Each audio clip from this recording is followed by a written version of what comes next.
the Starfleet life with the USS Dauntless. Are you brave enough to be a Starfleet officer?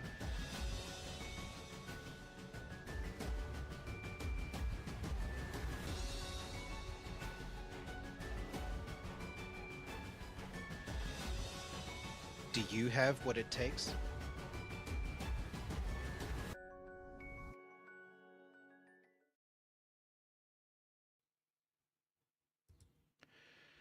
Greetings, everyone. I am Admiral Swart, Commanding Officer of the USS Dauntless, and this is the briefing with the Admiral for stardate -269547.1. I am the Admiral in question, and today we're going to be talking about the engineering department. What does all of that mean?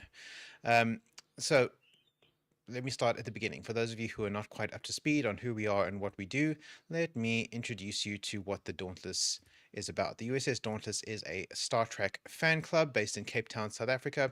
We don't really enjoy using the term fan club because it is not very complete. It doesn't really describe what it is that we do in a lot of detail, but it is not inaccurate. We are a group brought together by our shared love of Star Trek, and in that sense, we are a club made up of Star Trek fans. We are a Star Trek fan club.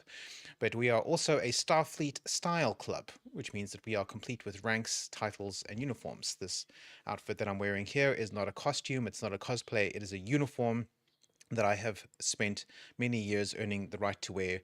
The insignia displayed upon my uniform represent my status and achievements within the organization of Starfleet, the International Star Trek Fan Association Incorporated, and therefore it is a uniform, not a costume, which is quite an important distinction to make.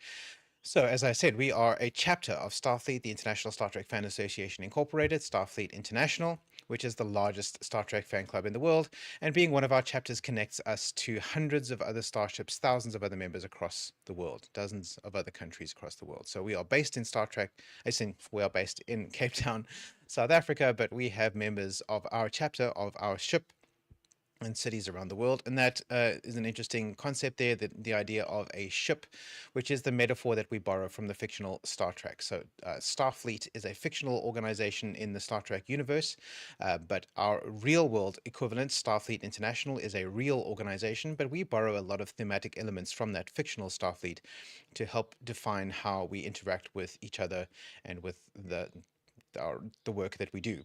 One of the metaphorical ideas that we borrow from the fictional Starfleet is the idea of a starship, and that is what we call our chapters. So chapters are groups of members around the world. The USS Dauntless is one such chapter, and we are a metaphorical starship. But there's no real spaceship in orbit. It's not made out of titanium bulkheads and warp cores. The starship is the ideological concepts that bind us together as a group, because the starship is not a ship, it is the crew. So along with that sort of metaphorical approach to Star Trek, we have also organized our organization according to those fictional lines. And the crew on a fictional starship is organized into a bunch of different departments, each department responsible for a different aspect of life aboard the ship. And our starship is no different. We also have a number of different departments, each responsible for different parts of life aboard our ship. I've done a series of these briefings so far, covering a number of those departments, which cover different aspects of life aboard. We're going to go through each of the departments, but today we're going to be talking about the engineering department, which is quite an interesting one and quite important. In fact, they're all important. The one thing that I keep saying about each and every one of these departments is just how important they are to our life aboard the Dauntless, and in fact, they are all important. Life aboard the Dauntless wouldn't work if any one of these departments were missing, because all of these pieces fit together into a cohesive whole that makes the Dauntless work, that makes the Dauntless function. And engineering is quite important about that. So, what is the engineering department? What do we do here? So the engineering staff is responsible for maintaining the assets of the USS Dauntless. This includes online assets like the website and email list, and equipment like public address systems or projectors. So any kind of piece of equipment, be that digital or physical, is under the auspices of the engineering department to maintain, to keep it running, sometimes to build, to conduct repairs, that kind of thing. So any kind of equipment, again, digital, physical, that we need in order to function, the engineering department are responsible for maintaining. So if you think about this in terms of the fictional Starfleet and the engineering crew aboard a starship, what are they responsible for? They are responsible for managing all of the physical and digital equipment there as well. So some things like the engines, the warp coils, the computer cores, the hull plating, the weapon systems, life support, all of those physical pieces of equipment, as well as the software used to manage all of those pieces of equipment, are all looked after by the engineering staff. And that is true also on our ship. Our metaphorical starship also has equipment that we need in order to function, and the engineering staff are responsible for looking after all of that equipment. So we're going to go through a number of duty stations a little later. So what are duty stations? Well, our crew is divided into two broad categories. That is active duty personnel. Those are people who are interested in being actively engaged with our day-to-day operations, with the duties and the activities of the Dauntless. And then we have our standard positions, who are people who are or the sorry, active duty includes standard positions. So active duty are people who are actively involved in Dauntless activities. And then we have non-active duty. So that's reserves, passengers, that kind of thing. Those are people who are Dauntless crew members on paper, but aren't actively involved in our activities. And that's a perfectly acceptable thing to do. One of the things we make a point of doing is that we get to choose our level of activity here in the Dauntless. And if you are not interested in being actively involved, you can still be part of the Dauntless in a way. You just do so as a reserve, not as an active duty member of the crew. But within that active duty group, they are split into two broad categories again, and those are the standard positions and the duty station holders. So standard position holders are people who have a title. They're assigned to a department, so they're in a particular sphere of influence within the ship, but they have no specific job description allocated to them. There are no deliverables assigned to their position. So they have a title which indicates which department they fall under, but that's it. So they are there to help out with that department's duties in any way that they can, but they're also free to help out with other departments as they see fit. The standard position holders have a lot of flexibility and fluidity in how they're able to contribute to the activity of the ship, be that within their own department or within other departments or within no department at all. If they don't feel like they have the capacity to pitch in and actively be involved in running the ship, that's fine. But as an active duty member of the crew, they are still obliged to maintain a minimum level of activity, which is checking in once a month and attending priority 1 missions. Those are the two things that we require of all active duty personnel, whether you're standard position or duty stations. Duty stations, on the other hand, are members of the crew who have active roles assigned to them. So they actually have a list of deliverables that they have agreed to perform on a daily, weekly, monthly, or annual basis. And these deliverables are spelled out in job descriptions that they will then apply for and work towards and then earn eventually through our induction process. I'll talk a little bit about the induction process as we move along. I have already done an extensive in-depth look at the induction process in a different one of these videos. If you'd like to learn more about that, you're welcome to go look there, but we will be covering quite a lot of it as we progress through today's video as well. So there are some duty stations that fall under the engineering department, and active members who don't wish to volunteer may request to be assigned to engineering as a standard position with no specific duties allocated. If you would like to request assignments to the engineering department as a standard position, you can apply here. So if you click through to our website, you go to Departments Engineering and follow this link, it'll take you to the application form where you can apply to join the engineering team if you wish to as a standard position holder. Once you're there, you can spend your time looking around, getting the lay of the land, getting the feel for the engineering team, and when you're ready, you can then step up and volunteer for a duty station by kicking off the induction process if you wish to do so. So what are the activities of the engineering department? Well, essentially it boils down to this. The principal activities of the engineering department are, among other things, maintaining the assets of the Dauntless. So this is, again, all of the equipment, both physical and digital, that the Dauntless uses is our assets. And it's on the engineering team's shoulders to look after that stuff, make sure that it's in good working order. So that includes websites such as this website, which is our external website. We also have an internal website called the Dauntless Main Computer. Now, if you saw the video that we did last week, which is on the communications department, you might be a little confused about that. So didn't we say that the communications department are responsible for the websites? Yes, they are. So both teams are responsible for the websites, but in two kind of different angles. Communications team are responsible for the content of the website. So what's written down, the images that are posted here, the look and feel, the style, the layout of the website, those are the communications department's areas of influence. It is the engineering team's job to make sure that the website is working as intended. So we're managing the Google Sites platform, which admittedly doesn't need a lot of maintenance, but sometimes there are new features that are rolled out, or as happened a few years ago, the Google Sites hosting migrated from the old version of the platform to the new version of the platform, and it was the engineering department's role at that time to help facilitate that transition, to help migrate all the content from the old website to the new website under the guidance of the command department and with the assistance of the communications department. That was quite a major project that took us quite a lot of time to get going. That was 3 or 4 years ago now. So the functionality, the platform that the websites run on is the engineering department's job to make sure that that's all up and running. If there are broken links or anything like that, engineering are the ones you need to contact about that. But the content, the wording, the images, the layout, the design, all of that stuff falls on the communications department to manage. So it is a collaborative project ongoing that between those two teams to make sure that the website is optimal. Then we have the Discord server. So again, there is a crossover here. So the communications team are responsible for at least monitoring communications on the communication server, ensuring that people are able to and are engaging in communications appropriately, that there are channels available to have the kinds of conversations that they want to have.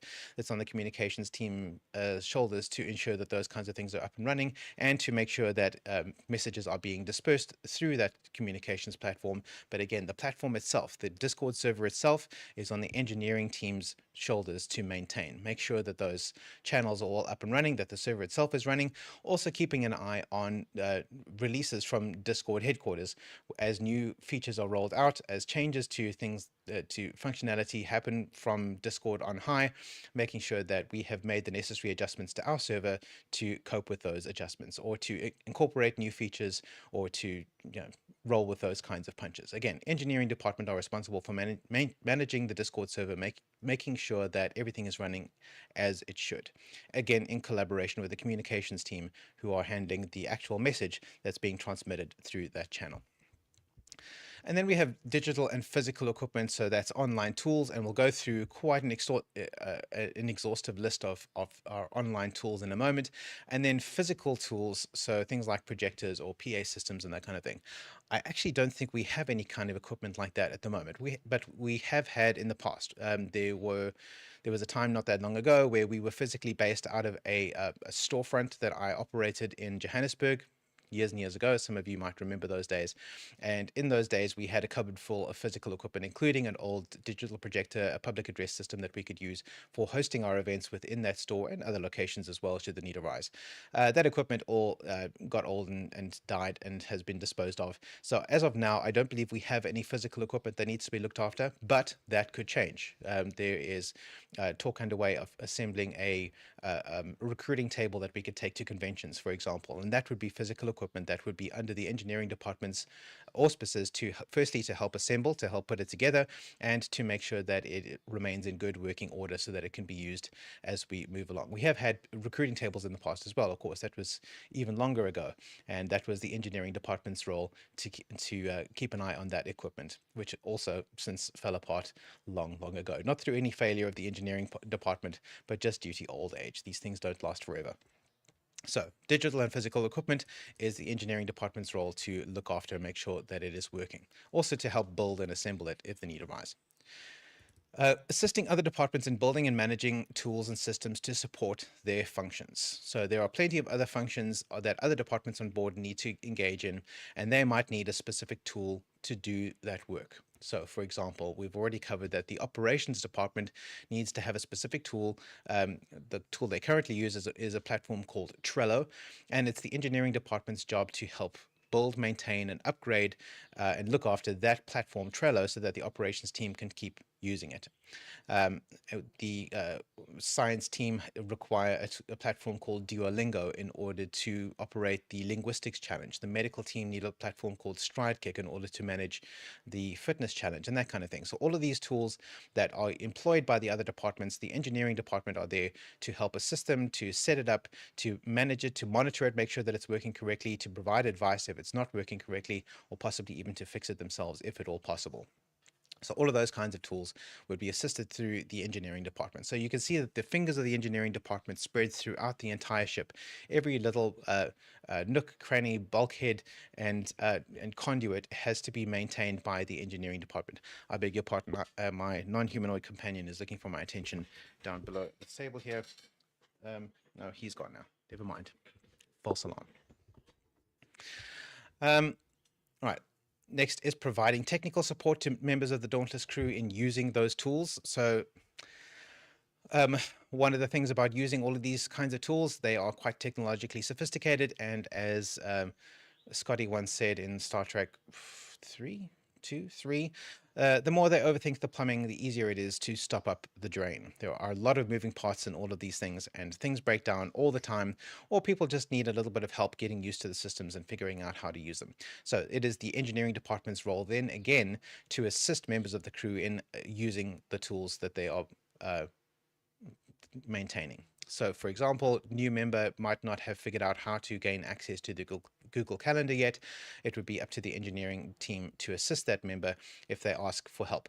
This would also be the first line of defense, as it were, in the engineering department, finding out that tools have gone offline. So let's say a member of the fitness challenge is having trouble logging into StrideKick. Why is that happening? What's going on? This can, if they ask the engineering team the question, that can alert the engineering team to the reality that either that user has no idea what they're doing and needs to be helped to set up their StrideKick on their side, or to inform us that there is a problem with the StrideKick platform that requires intervention or advice from the engineering department on behalf of the entire crew. So providing technical support to the members of the crew is an important function of the engineering department. And then staying informed about technology news relevant to USS Dauntless operations. So this is keeping a weather eye on the horizon for updates and new features and changed features and platform alterations to the various tools that we use, because these things are, none of them are bespoke. None of them are things that we've built ourselves. We're using third-party software for everything. And therefore, we are at the whims of the companies that manufacture and produce that software for how they make changes to those various platforms. So the engineering department need to remain informed on what new changes are coming down the pike so that they can make adjustments as needed and inform and support users aboard the Dauntless when those changes come online. So whether it's just a change in terms of use policy on Meta, which rolled out this week, or whether it's adding new features to Discord, or whether it's discontinuing the Google Fit API on StrideKick, the engineering team need to remain informed about that kind of thing so that they can make necessary adjustments, produce workaround, or switch to new tools, or just simply provide advice to members of the crew on how to handle those kinds of things. So this is what the engineering team does, which is quite a lot of work.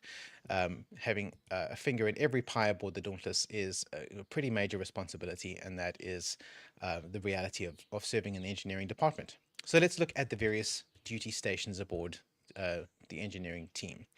First one is the Chief Engineering Officer, which you'll notice is vacant. So that means that you, as a member of the crew, an active duty member of the crew, are welcome to apply for the position of Chief Engineering Officer.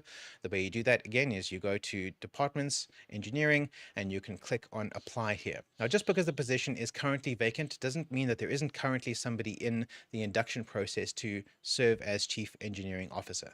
The induction process is the on-the-job training process whereby we appoint new duty station holders, but it's not an immediate thing. If you are interested in signing up to be Chief Engineering Officer, you will go through an interview process. Your suitability will be assessed by members of the crew. You will then go through a period of ticking off all of the prerequisites. We'll go through the prerequisites shortly about all the skills that we require an applicant for the Chief Engineering Officer to have.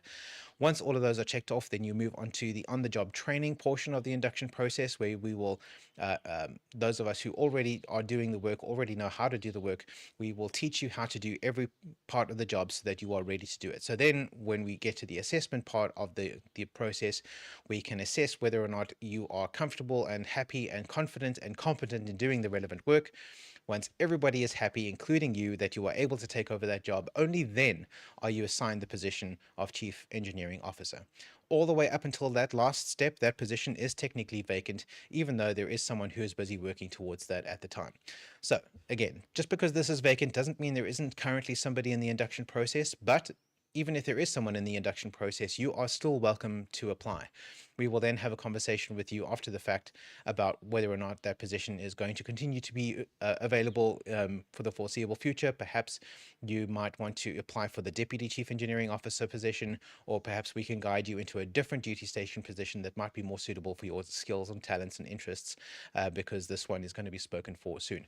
That kind of thing. That would be a conversation that we, the senior staff, would have with you after you'd applied for the Chief Engineering Officer position, assuming that there is already someone in the induction process. But we are not going to advertise whether or not there is somebody in the induction process until that is complete.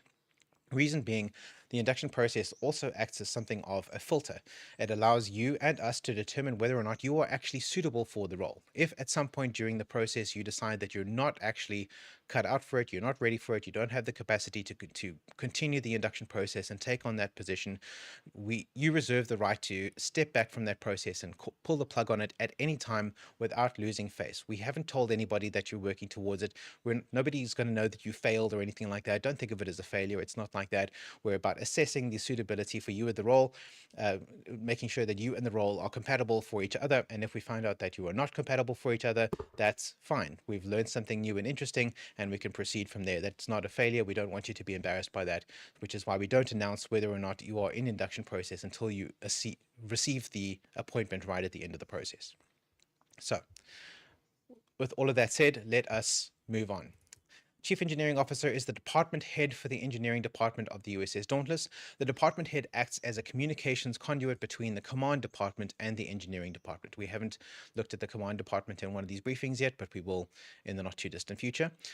The CEO, Chief Engineering Officer, that's not the Chief Executive Officer as you might encounter in a corporate setting. Here, the CEO is the Chief Engineering Officer, is the primary administrator of this website, and this position may not be held by an enlisted member. So this is for commissioned officers only.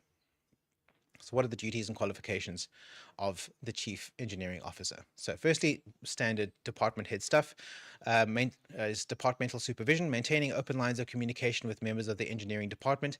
What that means is that each member of the department needs to check in with their department head, preferably once a month. Ideally, that should look like a crew report in which the member of the team submits a list of all the activities that that member has participated in that month. So missions they've attended, academy courses they've completed, public service hours they've logged, and any other concerns or notes or commendations or anything else that they've picked up that they want to bring to their department head's attention would be in the crew report that's submitted at the end of every month.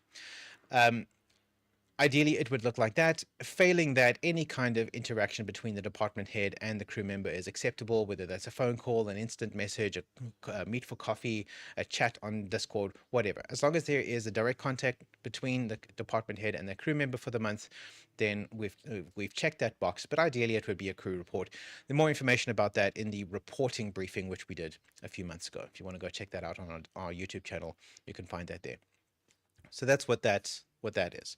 That information then gets summarized into the departmental monthly status report, which is submitted to the executive officer on or before the 3rd of each calendar month. So all of those reports are then summarized by the department head, put into the departmental report, which is forwarded onto the senior staff, so that the senior staff can then summarize that into the chapter MSR, the monthly status report, which then is forwarded onto the regional coordinator and staff lead operations. So there's a funnel where all this information is gathered at the level of the individual member and eventually finds its way all the way up to the commander staff lead. Sorry, my non-humanoid companion is here again. In case you're wondering, this is him. This is Morsel. He's the troublemaker. I'm going to put him in his little soft area next to me here. And hopefully he will just go to sleep. Okay, there we go. All right, so next is the Crow's Nest. The Crow's Nest is an internal video update series that the communications department puts out. Ostensibly, it's a daily series. It doesn't go out every day. What daily means is that we don't put out more than one of these a day, but weeks or months can go by between Crow's Nest issues, as is currently the case. It's been some time since we last had one. We just haven't felt the need to have any. But it is the department head's role to generate information for those Crow's Nest videos, which can be passed on to the communications team so that they can put together their Crow's Nest video and send it out to the crew. Here we get onto the specific engineering stuff. Here we've got the asset management side of the job. So that ensuring that the Dauntless website is operational and up to date. So that's this website. Up to date, that is from a software point of view. Currently, because we are using a hosted and managed software platform, specifically Google Sites, the engineering team doesn't really have to do much in order to update things. That stuff is all handled by Google on our behalf, luckily. But every now and then there might be a new feature that is rolled out by Google, and a system administrator needs to authorize that feature being applied to our new website. That would fall on engineering to do that kind of work, but that doesn't happen very often. Usually that kind of stuff is handled on its own. When it comes to the information on the site being up to date, that falls on the communications department to make sure that that stuff is up to date. Next is ensuring that the Discord server with its various integrations is operational and accessible. So again, we use the Discord server. That is our primary method of communication here on the Dauntless. You have to be on Discord if you want to be an active duty member of the Dauntless. If you're not on Discord, you're not active duty. That is sort of mandatory, one of two mandatory things aboard the Dauntless. And it again is on the engineering department to make sure that that is up and running. But it's not only Discord itself. We have a number of third-party integrations, which are tools typically in the form of bots or API calls, webhooks, that kind of thing, which allow us to connect our Discord server to some of our other tools that exist outside of Discord. And managing all of those links also falls on the engineering department to make sure that everything there is up and running. Whenever a new task is added to our Trello board, for example, a message is posted in the appropriate channel here on Discord to notify everybody that that has happened, and that kind of thing. Ensuring that the Google Workspace applications and repository are working optimally, coordinating with the regional engineering team as needed.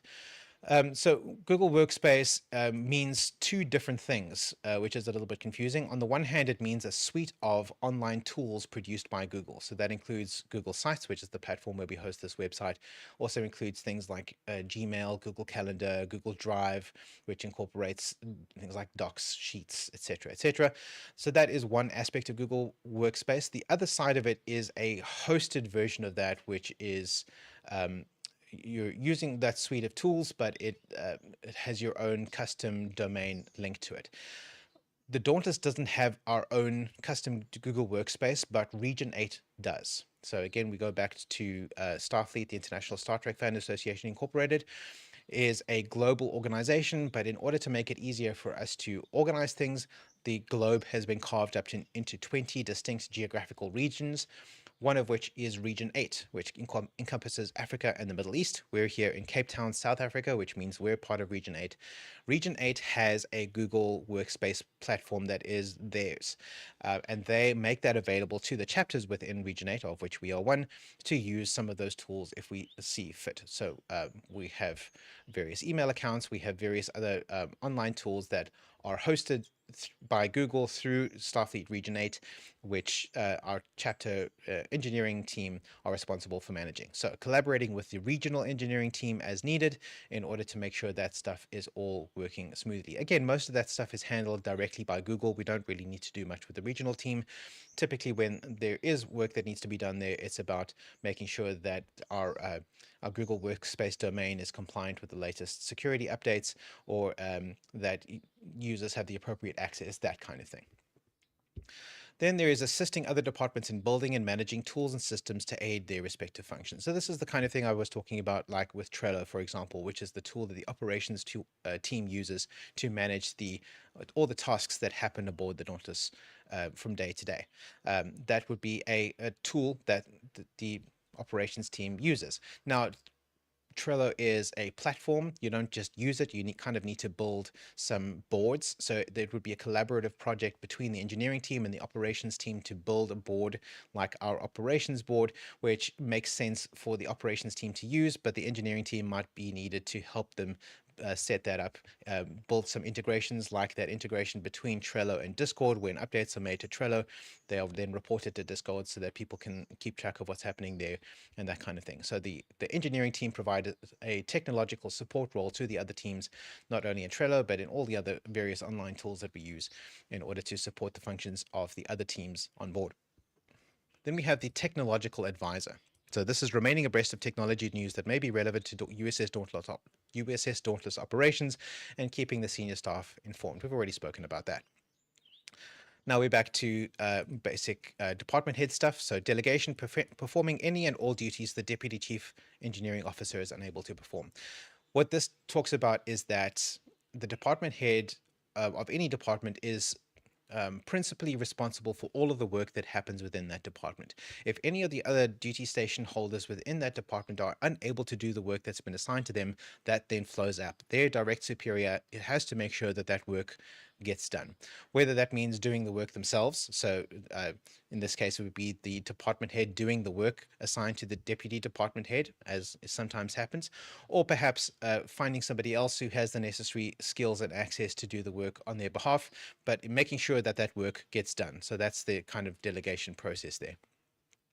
Next is Officer of the Watch, which involves monitoring Dauntless communications channels during convenient hours and taking swift action should any inappropriate content be posted or other issues arise. So this would be in support of the communications department's team of communications operators. Each operator is assigned to a different communications channel to monitor what's happening on there, also to transmit information through that channel. But also senior staff are required and expected to pitch in on this kind of thing, especially when it comes to stuff being posted through those channels that shouldn't be posted. Now, we are all humans on board. Even our chief medical officer and people like that, they have built-in moderation tools. Sorry, our emergency medical hologram, they have built-in moderation tools. But all humans on board are sometimes prone to making mistakes when it comes to posting stuff. So that might be posting something to the wrong channel, or perhaps having an emotional moment and posting something that they shouldn't have said, or that kind of thing. It happens from time to time, not very often. It's actually surprisingly rare, but when it does happen, a senior member of the crew needs to be able to step in and take the relevant action, whether that action is deleting the offending message, taking the person aside who said the thing that they shouldn't have said and asking them to clarify, or asking them to rethink their decision, or that kind of thing. Whatever steps need to be taken in the moment, it's up to a senior member of the crew to do that. We also have automated moderation tools on most of our platforms, so those will flag when something funny has been posted, and then we can take action directly from there. More often than not, it's just the action is that Master Chief Kotza has said a nasty word, and nobody cares about that, so we just keep scrolling and everything's fine. But every now and then, something a little bit dodgy gets posted, and we need to step in and take action when that happens. And then we have fleet operations, which is collaborating and coordinating with engineering communities within Region 8 and Starfleet International, specifically but not exclusively the Starfleet Corps of Engineers. So the Starfleet Corps of Engineers, let me open that tab, is an auxiliary within Starfleet International. What is an auxiliary? Starfleet International has a number of special interest groups or clubs within the club that focus on different aspects of being a Star Trek fan and of being a Starfleet member. And the Corps of Engineers is a team of makers who help members of Starfleet International, whether that's individual members or chapters or regions or departments or other auxiliaries, help them make things that need to be made. So whether that's websites or Discord servers or uniforms or lightsabers or phasers or anything like that somebody needs to be made, there is somebody in the Starfleet Corps of Engineers who knows how to make that thing. And as an individual member or as a representative of a chapter or a region or an auxiliary, you can approach the Starfleet Corps of Engineers and request their help in making the thing that you need made. So it would be the chief engineer's job to maintain and establish relationship with the Corps of Engineers, so that if our engineering team needs assistance with any of that kind of thing, they can reach out to the Corps of Engineers and ask for that help, and also maybe even contribute our effort to the Corps of Engineers projects, because we have a fair amount of expertise here on board within our own engineering team that we could then lend to the fleet and to assist them, which would be great. This person reports to the executive officer, who's the second in command of the USS Dauntless, and these are the qualifications that an applicant would need in order to apply for the Chief Engineering Officer. So initially, these would be the requirements that the applicant would need to hold before even applying. That is no longer the case.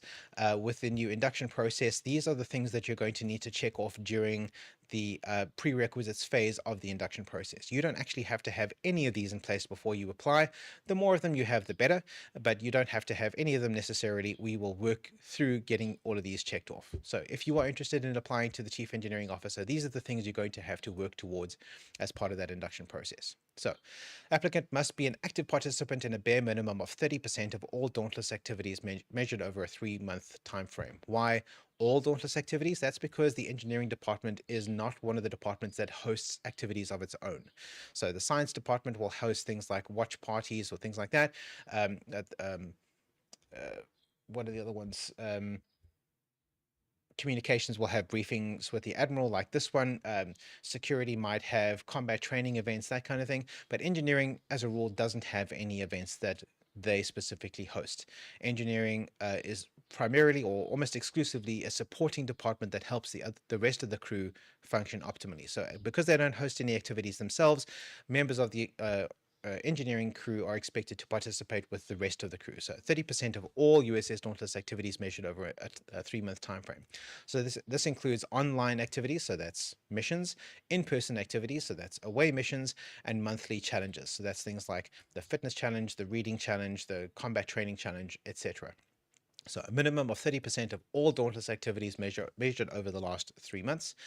Applicant must also be an active user of Discord, Google Workspace, Google Sites, and Trello. At a minimum, those 4 tools, because those are the 4 most important tools that we use on board. Ideally, all of the tools that we use on board, which is quite a long list.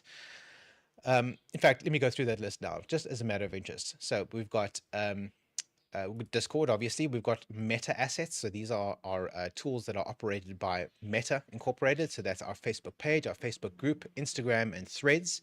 We've got the Google Workspace as a whole, but also the various tools within the Google Workspace. So that includes Google Drive, Calendar, Sites, the Google Group, our YouTube channel, Google Maps. And then we have single purpose tools. So these are tools where we only use one tool from a larger platform for that specific set of functionality, and that includes Trello, the Blizzard community, our Goodreads group, our Steam group, our Star Trek Online fleet. In fact, we have 2 Star Trek Online fleets. We have one on the PC platform, one on the PS4 platform, but the PlayStation one is currently dormant, but we do have it. It exists. We have a LinkedIn group. We have a Duolingo classroom. This one, it can really only be administered by the Chief Science Officer. There's no currently way for the Chief Science Officer to give administrative rights to other members of the crew, so we can't help the CSO administer the Duolingo classroom, but the engineering team are meant to be on standby to provide advice or assistance, anything that they can do to help the Chief Science Officer manage the Duolingo classroom. We've got our X account, formerly known as Twitter. We've got our Twitch page. We've got our StrideKick account.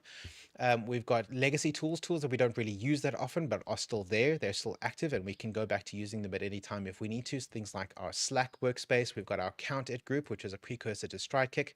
And then we have tools that are specific to the engineering team. So these are engineering tools that nobody else really touches, only the engineering team work with. But that is IFTTT, or If This Then That, which is an integration platform that allows the engineering team to connect open APIs of various different tools together, which allows them to connect this tool to that tool. So Google Calendar to Google Sheets, or Trello to Discord, that kind of thing. We've got dozens of these integrations live all the time. Zapier, which is a similar tool to If This Then That, and Medium, which again is yet another similar tool. So it allows us to build integrations between different open API sources in order to produce automated activity here on the Dauntless, as on Discord and various other platforms. So that is a non-comprehensive list of all of the platforms that the engineering team would need to be familiar with, but at a bare minimum, Discord, Google Workspace, Google Sites, and Trello are essential. Next, these are the things that would need to be checked off. So it needs to be grade 02, which is lieutenant, junior grade, or higher. If you've got all of these already, you're probably already much higher than that already, but as a bare minimum, that's what you would have. You'd have Officers Training School from Starfleet Educational Services. That is what you need in order to become a commissioned officer to begin with. The Starfleet Data Protection Policy, that's SFDPP 101 and 102. This is provided by Starfleet Educational Services because members of the the engineering team and many other members of Starfleet are required to handle personal identifying information from members of Starfleet and from their chapters. And in accordance with international laws, both South African and American and European, various other places, um, we need to have a certain level of certified education in how to manage that information so that it is done in accordance with those laws. So Starfleet Educational Services provides a certification where we can learn how to use that stuff appropriately. And because those laws are changing all the time, that certification needs to be renewed annually. So the initial one is the SFDPP 101 and 102. That's what you get for the first year. And then there is a renewal exam which needs to be completed every year, I think by the end of January, in order to remain current. So Starfleet data protection policy requirement is very important. Then we have the Bridge Officer certification for Chief Engineering Officer, again through Starfleet Educational Services. This is more of a conceptual exam where we look at what Chief Engineering Officers do in Star Trek, which is the sort of metaphorical guidelines under which we define what falls under the chief engineering officer's role. So it explains why all of the different functions that we have already fall under the chief engineering officer, and will also provide the roadmap for how we develop that position moving into the future. So we need to understand the sort of conceptual guidelines behind what a chief engineer is and how they operate within the fictional context, so that we know how to apply that to the real world. We then have the new recruit orientation course, which is basic training for all new members of the Dauntless. That is something that we operate here. They need to have an active member to Starfleet International in good standing, so that without that, your active Starfleet membership, you will not be able to attain that. So your SFDPP certification will lapse, and you will not be able to renew it if you are not an SFI member in good standing. So although we don't like to make it a requirement that people pay a subscription fee, because Starfleet International does have a small annual subscription fee, that SFDPP certification is essential, and there's no way to get that without the SFI membership. And next is a correct and accurate standard duty uniform. So that is our Class B uniform. As a senior officer, the chief engineering officer needs to have a nice formal Class B uniform, because they will be representing the Dauntless crew not only with their actions, but also with their voice and with their face. And that face needs to be dressed appropriately. For most day-to-day operations, wearing a Class C leisure uniform is acceptable, but when it comes to dealing with official business for the Dauntless, the Class B uniform is essential. And then within 6 months of appointment to the position, so this is after they've already earned the title of Chief Engineering Officer, they'll be expected to complete the PD 100 certification through the Starfleet Marine Training Center. PD 100 stands for Level 1 Professional Development, which is a very important part of what it means to be a Starfleet officer. You learn a lot of very interesting and valuable lessons through that course, and I strongly recommend it. Even if you're not applying for Chief Engineering Officer, you should still be doing the PD 100. What are the privileges of the position? Upon appointment, the Chief Engineering Officer is granted conditional promotion to the grade of 03, which is Lieutenant. Again, if you've done all of these, you're probably already well past Lieutenant, but just in case you haven't reached that yet, you will receive that automatic promotion, and then after 6 months of holding the position, the promotion becomes permanent. So that is the Chief Engineering Officer. We have only 2 duty stations in the engineering department. The other one is the Deputy Chief Engineering Officer. And the deputy's job description is very similar. In fact, there's almost 100% overlap between the two. The difference is that the deputy chief is there to assist the chief and make sure that all of the work that the chief needs to do can get done. So pitching in and assisting in any way. If the chief is unable to do their job, then the deputy needs to step in and fill the gap. One of the major differences between the two is, while the chief engineering officer can only be a commissioned officer, the deputy can be an enlisted member, so a non-commissioned officer, a non-com. If the deputy position is held by a non-com, it uses a different name though. So it wouldn't be deputy chief engineering officer, it would be chief engineering non-commissioned officer. So chief engineering non-com would be the deputy to the chief engineering officer. So again, most of these are very similar to those of the chief communications. It's the chief engineering officer. If the chief engineering officer needs a hand or needs to take a step away and can't meet their obligations on any given day or week or month, then the deputy needs to step up and do that work for them, to help them administer the department, to submit the reports, to look after the various assets, to act as a technological advisor, and so on. The deputy reports obviously to the chief engineering officer, and the list of requirements is also very similar. It's basically the same. Even the rank requirement is the same. The data protection policy, all of that is essential for a chief engineering officer. So for the engineering non-com, the difference there is the grade requirement is not required to be Lieutenant O2. It needs to be grade 06, which is Petty Officer First Class. The SFDPP requirement is still there, however. It's pretty standard that once you sign up with Starfleet International, you complete the OTS exam, this one, and become an officer the same afternoon. But if you are one of those who has chosen to remain enlisted despite having completed that course, or choosing not to complete that course, the one course you will have to complete is the SFDPP, and again, making sure that that is renewed annually. What are the privileges of those positions? Upon appointment, the Deputy Chief Engineering Officer is granted conditional promotion to the grade of Lieutenant. Again, that's the same as with the Chief Engineering Officer. The second one is that when the Chief Engineering Officer position becomes vacant, the Deputy is automatically considered an applicant for the position regardless of his or her qualifications. So you don't automatically get promoted to that position, but it will be assumed that you would be interested in picking up the induction process, and the induction process would be kicked off pretty much automatically on that basis. You'll be assumed that you would be next in line, and assuming that you want to take on that position, we would move ahead with induction for you for that position. The chief engineering non-com, however, obviously cannot be the department head, so there's no automatic advancement in that way, but there is an automatic promotion to the grade of E7, which is Chief Petty Officer, if you decide to take on that position. So only the 2 duty stations within the engineering department. It's a lot of responsibility for just those 2 people, because again, the engineering team have a lot of fingers and a lot of pies. There would be a lot of standard position holders within the engineering department at any given time. However, unless those standard position holders have the Starfleet data protection policy certification, there's only so much that they could do to help. The standard position holder might be able to assist with something like being a technological advisor, or maybe being able to do tech support for some of our other platforms. But unless they have that SFDPP certification, they would not be able to access any system that held personally identifying information, which would severely restrict their ability to actually help in doing the work of the engineering team. So standard position holders within engineering can help, but their capabilities are limited. It really is down to those 2 duty station holders. Just because those are the only duty stations within the department at the moment doesn't mean that that will always be the case. These things are in flux, and if we feel like we need to have some dedicated engineers that are applied to specific systems, or perhaps specific clusters of systems, we can define new duty stations again in future.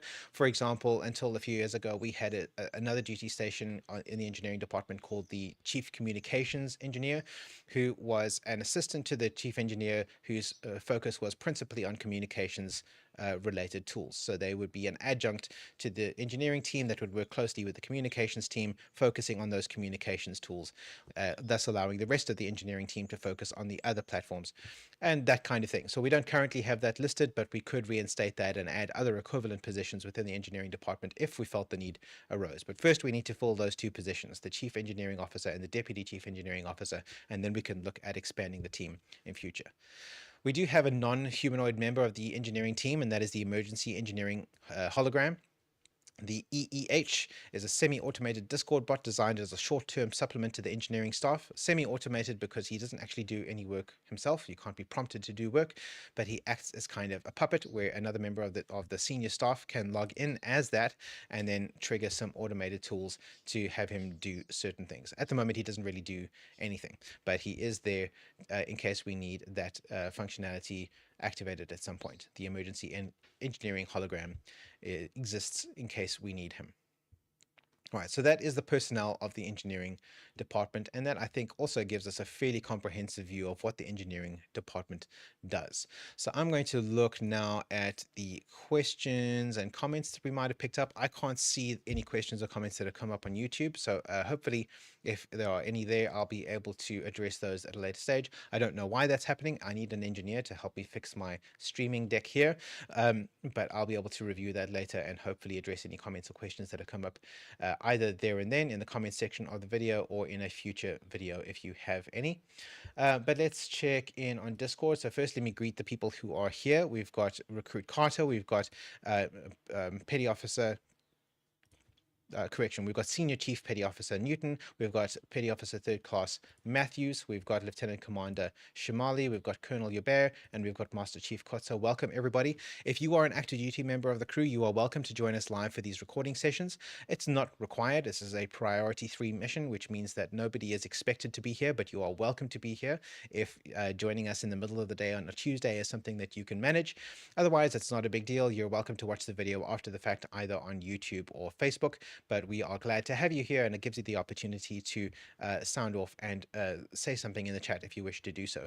If you are an active duty member of the crew and you do want to be recorded as having been present for this mission, please say something in the screening room chat here in Discord.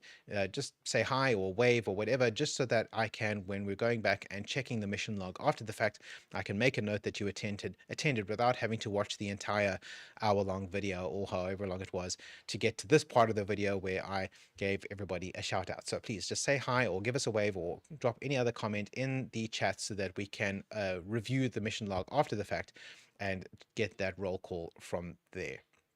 All right, so let's see if we have any comments or questions that have come through. Master Chief Kotza says, engineering department today going to be about 90 minutes briefing. We're not quite 90 minutes there yet. I don't think we're going to hit 90 minutes. I think we're going to be okay. I think we're going to come in at under an hour in this one. Let's see. Commander Shimali says, I'm a physical equipment and I need to be looked after. Thanks. That is true, but biological equipment, that technically falls under the medical department as opposed to engineering. But I can definitely see that there is some synergy there. There's definitely some overlap in that way. Colonel Hubert says the Marines use a spreadsheet for the reading challenge. Yes, frankly, I don't know of any better tool for tracking a reading challenge than a spreadsheet, but that spreadsheet then would also live within Google Sheets, which is a Google Workspace feature that the engineering team would be able to assist you with if you needed help. Fortunately, spreadsheets, I think we could mostly manage without engineering's help, but if we needed it, they would be there. Commander Shimali says, greetings, Morsel. Again, that's my non-humanoid companion who is now asleep, so no more drama there. Colonel Bray also says hello to Morsel. Shimali says hello to Morsel. Master Chief Quatsa thinks that's fun. Oh, yes. Senior Chief Newton says lightsabers. Yes, lightsabers. So, although we are a Star Trek fan club, we also are allowed to like things other than Star Trek. So, if you are interested in building a lightsaber and you want to know how, the Starfleet Corps of Engineers can potentially assist you with doing that. They could offer you some advice because most of them are Star Wars fans too, and most of them also have, or not most maybe, but some of them will have built their own lightsabers in the past and can assist you in doing that if you feel so inclined. Let's see, the emergency medical hologram is causing chaos in the chat. Let's see, Commander Shimali is freaking out at the mention of the SFDPP because it is a traumatic exam to go through. It's not the easiest, it's just very important. Who's trying to speedrun a chief of something job and needs the promotion to 03? Well, nobody really, but it's there in case. So those automatic promotions are kind of a legacy of the old days where you could sign up for a duty station position kind of just by sticking up your hand and saying, me, I'll do it, and then you'd be given the job. Those days are long past us. Those positions are much too complicated now for us to handle it in those ways. So we've introduced that induction process, but it's plausible, I suppose, that somebody could have come to us from another chapter with already a commission in place. They might have some of those certifications, but on that chapter, according to their rank position rules, they might not have earned that promotion to that higher rank. So we need to keep those rank promotion privileges in place just in case we need it. I don't anticipate that we'll need it anytime soon, but it's possible. Speedrunning 101. Yes, indeed. All right, I think that is everything we needed to cover today. Again, I'm not seeing any comments on YouTube, but that's because I can't see YouTube at all. So I'd like to just summarize what makes the engineering department important. So engineering is responsible for the maintenance and operation of the Dauntless's infrastructure, including the website, communication channels, and other digital and physical tools. Engineering plays a critical role in supporting the Dauntless's mission, as our various assets enable crew members to do the things that we do, whether it's in the ship or out in the world. So if you are interested in signing up for engineering, please do so. Oh, we have another question. Sorry, before we sign off, Master Chief Kotza says, would a game such as Space Engineers fall under an engineer department activity or tactical department? Commander Shamali says it's got engineer in its name. Um, Colonel Hubert says depends on who runs the mission. Yes, it would depend on who runs the mission. Tactical isn't actually a department at the moment. It is more kind of a sphere of influence that falls under the command department. Generally speaking, gaming in general falls under tactical, which would be a command function. But it might be something that the engineering department would be involved in getting off the ground. So if we had a medically themed game, it would still fall under tactical, but it might be the medical department who are interested in promoting it. Something like a game of paintball or something like that would be, again, tactical because it's a gaming related activity, but security would have an interest in making sure that that's being run smoothly and that kind of thing. All right, I think that is it for now. That is all for today. You are all dismissed. Swart out. The Starfleet life with the USS Dauntless. Are you brave enough to be a Starfleet officer?